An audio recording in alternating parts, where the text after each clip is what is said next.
These are all very simple things to do. And our favorite saying at Life Puzzle is slowing down to speed up. And we have had to do this ourselves as we have gone through this process of growth.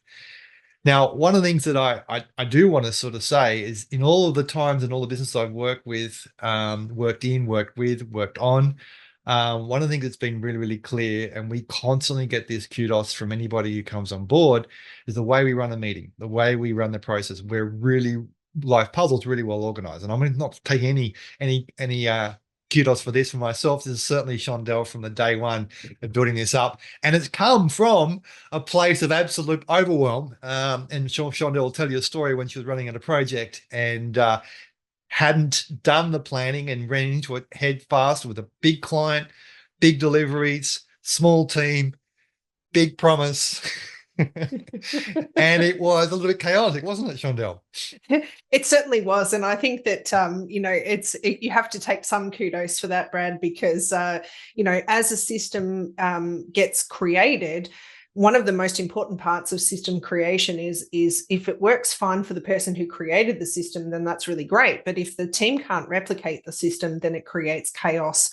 And so I think, just from that story there and the way that you mentioned that, it is definitely a team effort. There might be people who are creating systems to start off with, but unless there's an opportunity to test the system and make sure that someone else can produce the same result as you following that system, then it may be a flawed system. And, it's so interesting that we're talking about this in the context of neuro-linguistic programming and building teams and unlocking success through systems and processes, because the creators of NLP effectively didn't create NLP. What they did was they went and looked at excellent behavior from a number of different people within different industries and different distinctions of human development.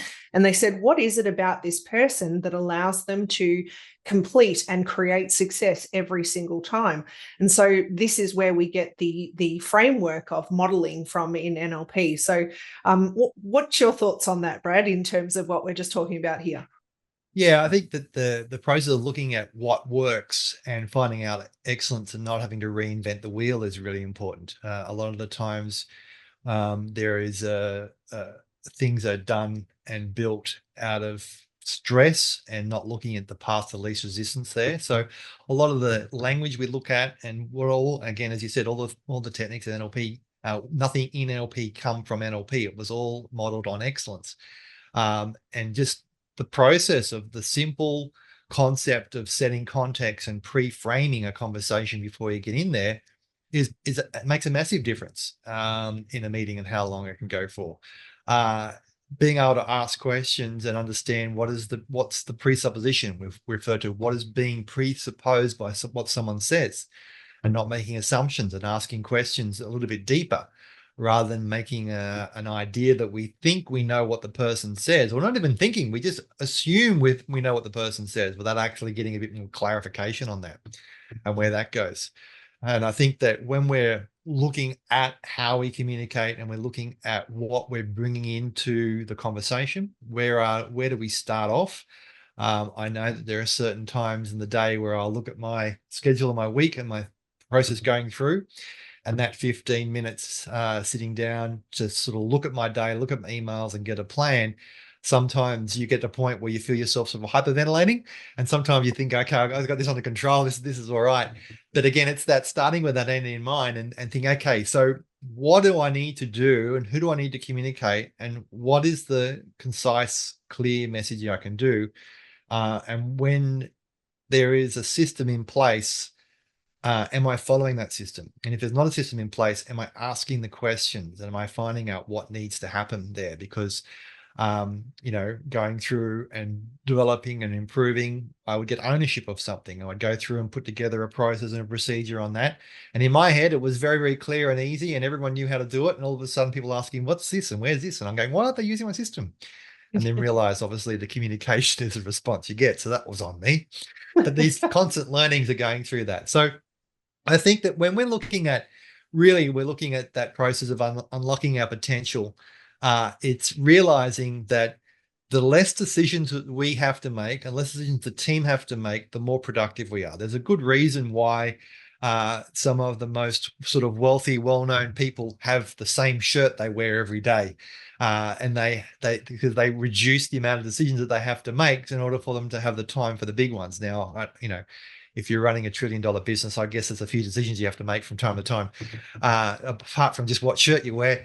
But that's fine, right? So I think that looking at what you're doing and how you're going to create that system. So specifically, your time. I think the first place, and it's a level every time, right? No matter how much money you are in the world, or how poor you are, your whatever factor it is, that we all are gifted with the exactly same amount of time and how effectively you use that. So looking at your use of time and how you do Mm. that is really important. And I think one of the great learnings that we install, and I got in coming on board with Life Pulse and getting clarity around time, is those 15-minute intervals in a Mm. day and how to maximize that. And Mm. just going into the systems and learning about time.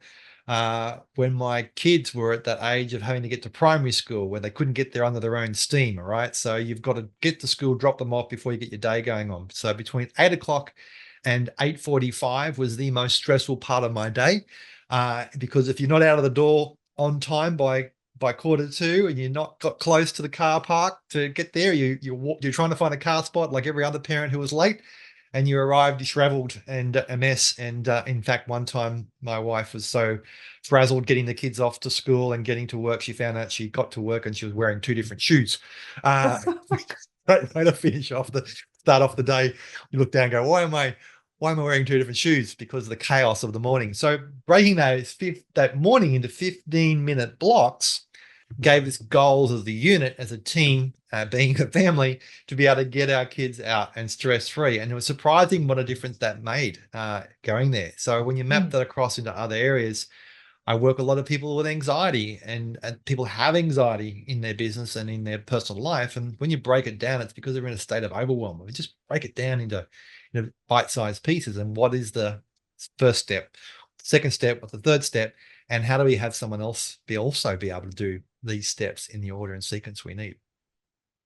Yeah, and I think it's something that's super interesting. One of the pieces in our leadership program, as you know, is that we often talk about the fact that if you're working an 8-hour day, there are only 32 sets of 15-minute blocks in an 8-hour day.